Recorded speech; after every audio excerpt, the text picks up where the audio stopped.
Hello student, आप सभी का मेरे क्लास में स्वागत है। मैं Kaushal Kumar from Shanti Niketan inter college Jewal Ghazipur. मैं थोड़ा सा अपना इंट्रोडक्शन दे देता हूँ। मैं कौशल कुमार बी फार्मा और एमएससी बायोकेमिस्ट्री से हूँ। आज हम आप लोग को रसायन विज्ञान पढ़ाएंगे। तो हमारे क्लास में आपका फिर से मैं स्वागत करता हूँ। तो शुरू करते हैं। और इसको मैं उस लेवल से बनाया हूँ जैसे कि आपका यूपी बोर्ड में जो क्वेश्चन पूछे जाते हैं उसी लेवल पे, ज़्यादा नहीं, लिमिटेड में है। तो आप सब इसको ध्यान से पढ़िएगा, समझिएगा। तो सबसे पहले आपका अध्याय है अध्याय 1। इस अध्याय 1 का नाम है रासायनिक अपक्रियाएं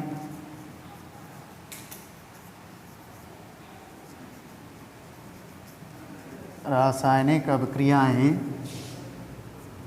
एवं उनके प्रकार। ठीक है, पाठ का नाम जो है रासायनिक अभिक्रियाएं एवं उनके प्रकार। ठीक, तो रासायनिक अभिक्रियाएं को समझने से पहले हम जानते हैं, नंबर 1 पहले देखेंगे अभिक्रियाएं क्या होती हैं।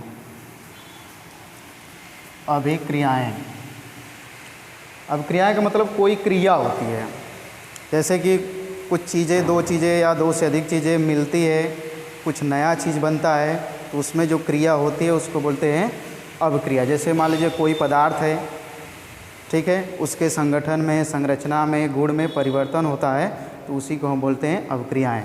अगर इसकी परिभाषा समझा जाए तो वे क्रियाएं जिसमें किसी पदार्थ की संरचना, संगठन, गुणधर्म परिवर्तित हो जाते हैं, उसे हम अभिक्रियाएं कहते हैं। अभिक्रियाएं 2 प्रकार की होती है। नंबर 1 नाभिकीय अभिक्रियाएं, यहाँ अभिक्रियाएं 60 में थोड़ा। दूसरा होता है रासायनिक अभिक्रियाएं। तो सबसे पहले हम समझ लेते हैं नाभिकीय अभिक्रियाएं। इससे कोई क्वेश्चन पूछा नहीं जाता है, फिर भी हम समझ लेंगे। इस अभिक्रिया में क्या होता है कि परमाणु का नाभिक इसमें भाग लेता है। इसमें क्या होता है इन अभिक्रियाओं में कि परमाणु का स्वरूप चेंज हो जाता है। मतलब कोई परमाणु है वह दूसरे रूप में बदल जाए, जैसे ए है बी में चेंज हो जाए, उसको हम बोलते हैं नाभिकीय अभिक्रियाएं।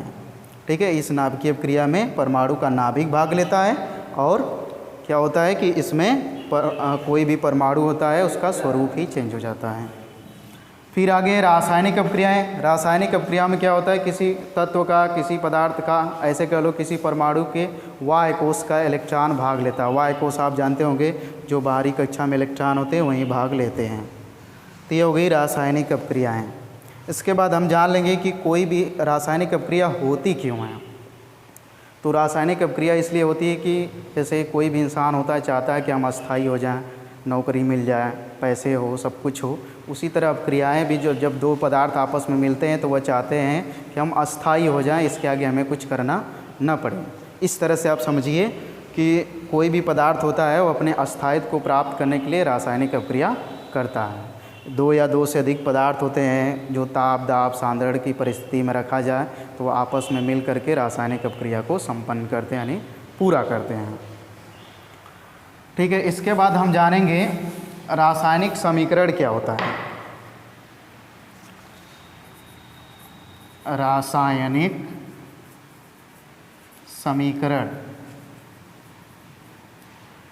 जो भी रासायनिक अभिक्रियाएं होती है उसको संक्षिप्त रूप में लिखते हैं तो एक समीकरण बनता है जिसे हम बोलते हैं रासायनिक समीकरण। जैसे मान लेते हैं कि ए है, बी है, ये आपस में मिल करके कुछ और बना दिए, जैसे सी बना दिए, तो ये हमारा रासायनिक समीकरण है। इसमें क्या हो रहा है, रासायनिक अभिक्रिया हो रही है, ए और बी मिलके कुछ नया पदार्थ बना रहे हैं। तो हो गया रासायनिक समीकरण। किसे कहेंगे, कोई भी रासायनिक अभिक्रिया है उसको संक्षिप्त रूप में लिखते हैं तो वह रासायनिक समीकरण कहलाता है। इसके बाद आता है संतुलित रासायनिक समीकरण। संतुलित रासायनिक समीकरण।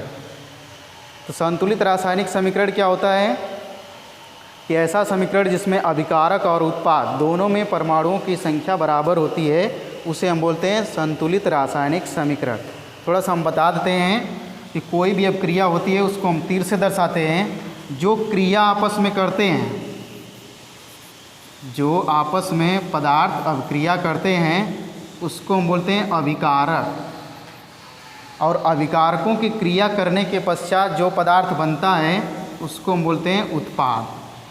तो वही चीज़ है, ऐसा रासायनिक समीकरण जिसमें अभिकारक और उत्पाद दोनों परमाणुओं की संख्या बराबर होती है उसे हम बोलते हैं संतुलित रासायनिक समीकरण। इसके बाद आता है आपका रासायनिक समीकरण को संतुलित कैसे करेंगे।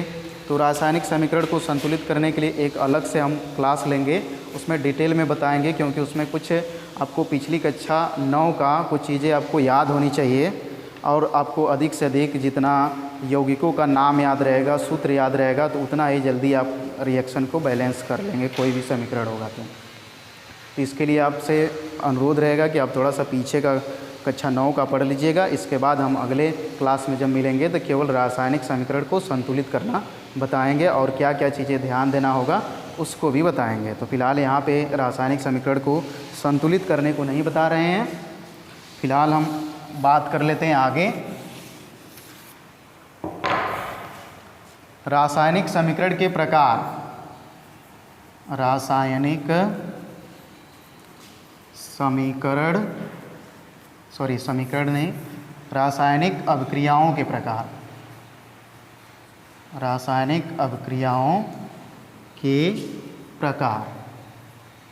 रासायनिक अभिक्रियाओं के प्रकार, कई तरह की रासायनिक अभिक्रियाएं होती हैं। सबसे पहले हम जानेंगे योगात्मक।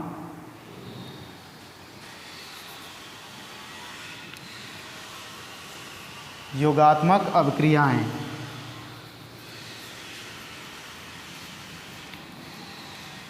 अब इसमें देखिए नाम से लग रहा है कि योग, कोई चीज़ जुड़ेगा, और जुड़ेगा कौन सा, अकेला तो कोई जुड़ेगा नहीं, दो रहेगा या दो से अधिक रहेगा, वह आपस में जुड़ेंगे तो कुछ और बनाएंगे। तीसरा, तो योगात्मक अभिक्रिया किसे कहेंगे, ऐसी अभिक्रिया जिसमें दो या दो से अधिक पदार्थ आपस में मिल करके कोई नया केवल एक पदार्थ बनाते हैं, उसको हम बोलते हैं योगात्मक अभिक्रिया। आपको इसमें याद रखनी है कि केवल एक पदार्थ बनाएगा, ऐसा नहीं कि कई दो चार पदार्थ मिले और आपस में कई चीज़ें बना दे तो उसको हम योगात्मक अभिक्रिया नहीं कहेंगे। योगात्मक अभिक्रिया उसी को कहेंगे जिसमें दो या दो से अधिक पदार्थ आपस में मिल करके कोई तीसरा केवल एक पदार्थ बनाते हैं, तो उसको हम बोलते हैं योगात्मक अभिक्रिया। जैसे मान लेते हैं कार्बन और ऑक्सीजन मिला तो क्या बनाया, कार्बन डाइऑक्साइड।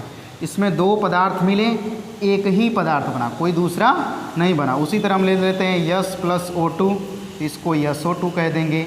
और एग्जाम्पल हो जाएगा जैसे कि CaO + H2O मिलेगा तो बनाएगा CaOH का ट्वाइस, यानी कार्बन डाइहाइड्रोक्साइड,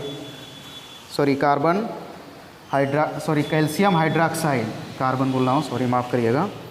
उसी तरह से कार्बन मोनोऑक्साइड + क्लोरीन मिलेगा तो बनाएगा COCl2, इसको हम बोलते हैं कार्बोनिल क्लोराइड। तो इस तरह से इन सब में देखने से क्या हो रहा है कि दो या दो से अधिक पदार्थ आपस में मिल रहे हैं और केवल नया एक पदार्थ बना रहे हैं, तो इसको हम बोलेंगे योगात्मक अभिक्रियाएं। ठीक है, उसके बाद आगे देख लेते हैं। इसके बाद आता है विस्थापन अभिक्रियाएं। नंबर 2 पे विस्थापन। विस्थापन का मतलब होता है कि किसी का जगह हटा देना, मतलब ऐसा कोई अभिक्रिया हो जिसमें कोई दूसरा परमाणु या समूह आए और उस पदार्थ के परमाणु या समूह को हटा दे। यानी इसको हम कह सकते हैं वे अभिक्रियाएं जिसमें किसी पदार्थ के अणु का परमाणु या परमाणुओं का समूह किसी दूसरे परमाणु या परमाणुओं के समूह द्वारा विस्थापित हो जाते हैं, उसे हम क्या बोलते हैं, विस्थापन अभिक्रियाएं। ठीक है, जैसे में उदाहरण देख लेते हैं। जैसे कॉपर सल्फेट है, इसकी अभिक्रिया आयरन से होगी। ठीक, तो ये जो है आयरन कॉपर को हटा देगा तो क्या बन जाएगा, FeSO4 + Cu। तो हमने बताया ही था कि ऐसी अभिक्रिया जिसमें किसी पदार्थ के अणु से परमाणु या परमाणुओं का समूह किसी दूसरे परमाणु या परमाणुओं के समूह द्वारा विस्थापित हो जाता है। इसमें ये पदार्थ है कापर सल्फेट है, इसमें क्या है आयरन। आयरन क्या कर रहा है, कापर को हटा दे रहा है ना, विस्थापित कर दे रहा है। ये सब क्रिया को हम बोलेंगे क्या, विस्थापन अभिक्रियाएं। ऐसे ही कर लेते हैं इसको, एक और उदाहरण से समझते हैं। जैसे CH4 यानी मेथेन प्लस क्लोरीन, इसकी अभिक्रिया होती है तो इसमें से एक हाइड्रोजन निकलेगा, यानी हटाएगा कौन, क्लोरीन, CH3Cl प्लस HCl। तो यह विस्थापन है। कैसे पता चला भाई, यहाँ पे CH4 है, हाइड्रोजन 4 है, यहाँ पे हाइड्रोजन 3 है, इसका मतलब कि ये क्लोरीन जो है एक हाइड्रोजन को क्या कर दिया, विस्थापित कर दिया। तो इसका मतलब ये क्या हो गया, विस्थापन अभिक्रिया है। आप देख करके ही अभिक्रिया को बता देंगे कि विस्थापन अभिक्रिया है कि नहीं। आपको चेक करना कैसे, अगर मान लीजिए अभिक्रिया दिया हुआ है, आपको चेक करना है भाई विस्थापन अभिक्रिया कैसे है, तो देखोगे कोई पदार्थ किसी परमाणु या समूह को विस्थापित कर रहा है, हटा रहा है, उसके जगह पे आ रहा है, तो उसको आप कहोगे हाँ आ रहा है, तो इसका मतलब कि भाई वह विस्थापन अभिक्रिया है। ठीक है, नेक्स्ट चलते हैं। आप सबको नोट्स मिल जाएगा, PDF आप डाउनलोड कर लीजिएगा, और मेरे नोट्स से पढ़ेंगे तो श्योर है कि इसी में से आपका पेपर में क्वेश्चन आएंगे जो परीक्षा बोर्ड का होगा। आप सही ढंग से नोट्स को पढ़िएगा, याद करिएगा और तैयारी करिएगा। आगे हम देख लेते हैं, तीसरी अभिक्रिया होती है अनुत्क्रमणीय।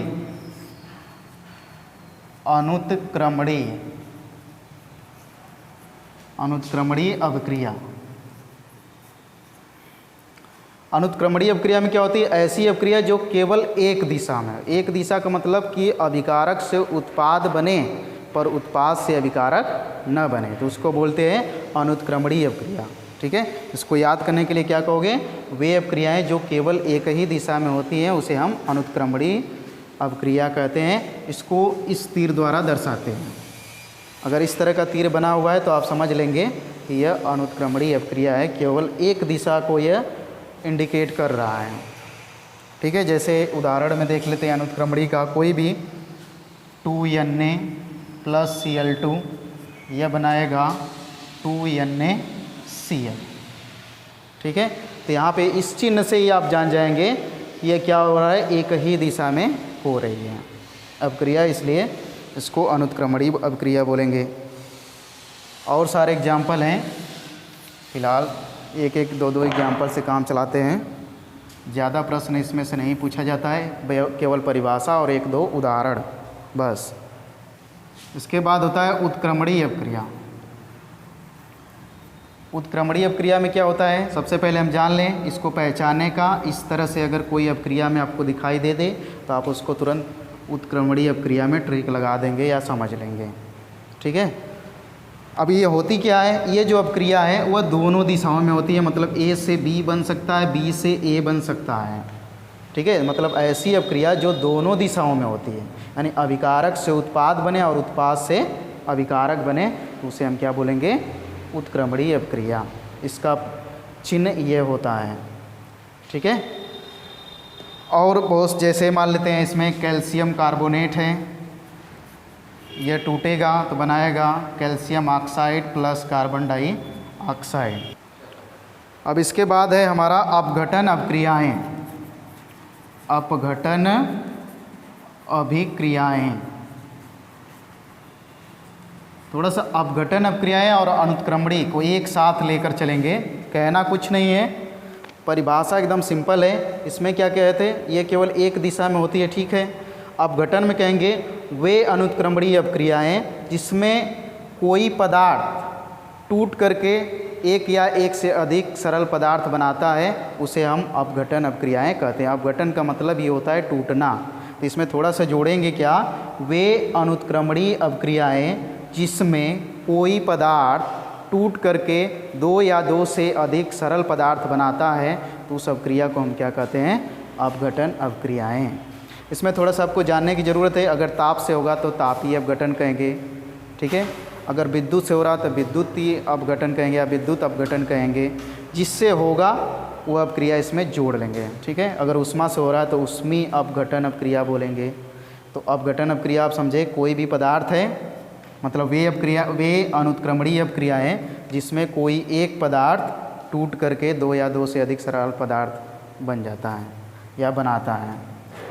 इसमें आप उदाहरण में जैसे ले सकते हैं पोटेशियम क्लोरेट KClO3, ये ताप के प्रेजेंस में क्या होगा, टूटेगा तो बनाएगा 2KCl + 3O2। यानी कि अब इसमें देखिए क्या हो रहा है, ये अनुत्क्रमणीय अपक्रिया है, ये पोटेशियम क्लोरेट जो है टूट करके 2KCl + 3O2 बना रहा है। इस तरह से अपघटन अपक्रिया को याद कर लेंगे। आते हैं वियोजन अपक्रिया। वियोजन अपक्रिया, वियोजन में क्या होता है, देखिए अपघटन और वियोजन सेम होता है, बस आपको अपघटन में लेना पड़ता है अनुत्क्रमणीय अपक्रिया को साथ में लेना होगा और वियोजन में उत्क्रमणीय अपक्रिया का लेना होगा। वियोजन अपक्रिया का परिभाषा कैसे बनाएंगे, वे उत्क्रमणीय अपक्रियाएं, क्या बोलेंगे, वे उत्क्रमणीय अपक्रियाएं जिसमें कोई एक पदार्थ टूट करके 2 या 2 से अधिक पदार्थ बनाता है, उसे हम बोलते हैं वियोजन अपक्रियाएं। अपघटन में क्या था, वे अनुत्क्रमणीय। आप समझ लीजिए इस वियोजन का मतलब आप कह रहे हैं कि वे उत्क्रमणीय अपक्रियाएं जिसमें कोई पदार्थ टूट करके 2 या 2 से अधिक सरल पदार्थ बनाता है, उसे हम वियोजन अपक्रिया कहते हैं। तो वियोजन का मतलब उत्क्रमणीय शब्द लगा दिए, इसका मतलब कि अभिकारक से उत्पाद और उत्पाद से अभिकारक बन जाएगा। ठीक है। इसके बाद है आपका, इसमें जैसे उदाहरण लेते हैं PCl5 का, तो क्या होगा PCl3 + Cl2। अब इसमें क्या होगा, PCl5 टूटा इसमें और फिर ये जुड़ सकता है इसमें, तो वियोजन और उत्क्रमणीय को एक साथ, अपघटन और अनुत्क्रमणीय को एक साथ लेंगे। इसके बाद है उभय अपघटन अपक्रिया। उभय अपघटन अपक्रिया, उभय अपघटन अपक्रिया में होता क्या है कि कोई भी परमाणु होता है, 2 या 2 से अधिक पदार्थ आपस में मिलते हैं तो उसके परमाणु या समूह एक दूसरे में अदला बदली कर लेते हैं, तो उसको हम बोलते हैं उभय अपघटन अपक्रिया। जैसे में हम मान लेते हैं यहाँ पे सिल्वर नाइट्रेट है, ये GNO3 + NaCl। अब इसमें क्या होगा, इसका समूह इसके साथ आदान प्रदान कर लेंगे, विनिमय जिसको बोलते हैं। मतलब ऐसी अपक्रिया जिसमें किसी पदार्थ के परमाणु या समूह दूसरे परमाणु या समूह द्वारा अदला बदली कर लेते हैं, तो उसे हम बोलते हैं उभय अपघटन अपक्रिया। तो इसमें क्या हो जाएगा, सिल्वर क्लोराइड हो जाएगा + सोडियम नाइट्रेट बन जाएगा। इसमें क्या हुआ, समूह का अदला बदली हुआ है। ठीक है। इसके बाद आते हैं ऊष्माक्षेपी अपक्रियाएँ। ऊष्माक्षेपी नाम से लग रहा है, छेपी मतलब निकलना होता है। ठीक, तो ऐसी अपक्रिया जिसमें ऊष्मा निकलती हो उसे हम बोलते हैं ऊष्माक्षेपी अपक्रिया। ठीक है। इसके बाद आता है आपका ऊष्माशोषी अपक्रियाएँ। ऐसी अपक्रियाएँ जिसमें ऊष्मा का अवशोषण होता है नाम से। तो ये सिंपल है। और आपके एक और इम्पोर्टेंट आपका है उपचयन और अपचयन अपक्रियाएँ। ये थोड़ा सा समझ लीजिएगा, जिसको हम बोलते हैं आक्सीकरण और अपचयन।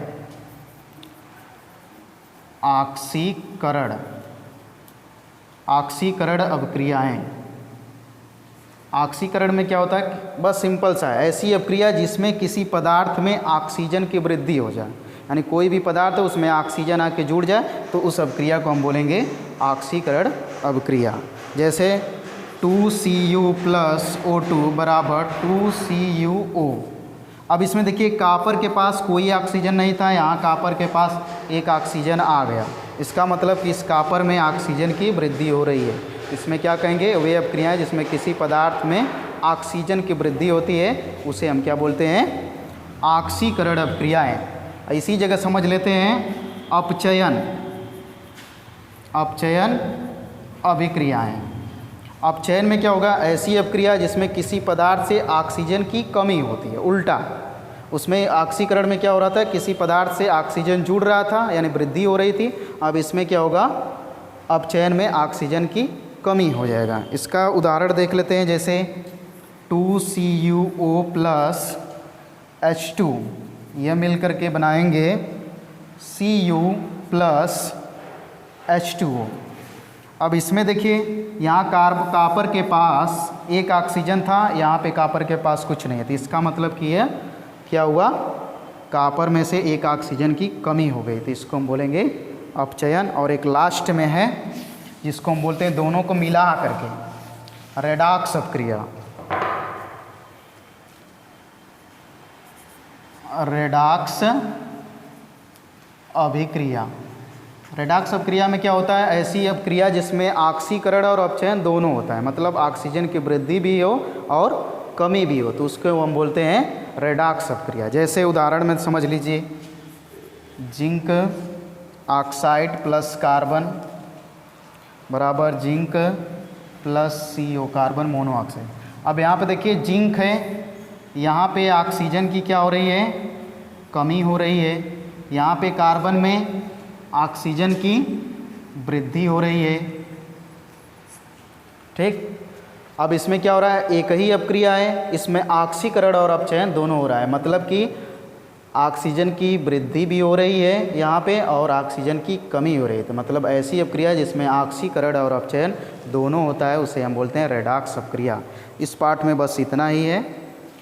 आपको PDF मिल जाएगा, आप उसको डाउनलोड करके अपने हाथ से नोट्स बनाएंगे तो आप एक बार लिखेंगे तो आपको अच्छे से तरीके से याद भी होगा और समझ भी आएगा। यदि समझ में नहीं आया हो तो दोबारा से इस वीडियो को देखिएगा, आपको क्लियर है, समझ में आएगा। इस पाठ में, इस अध्याय में इतना ही। धन्यवाद।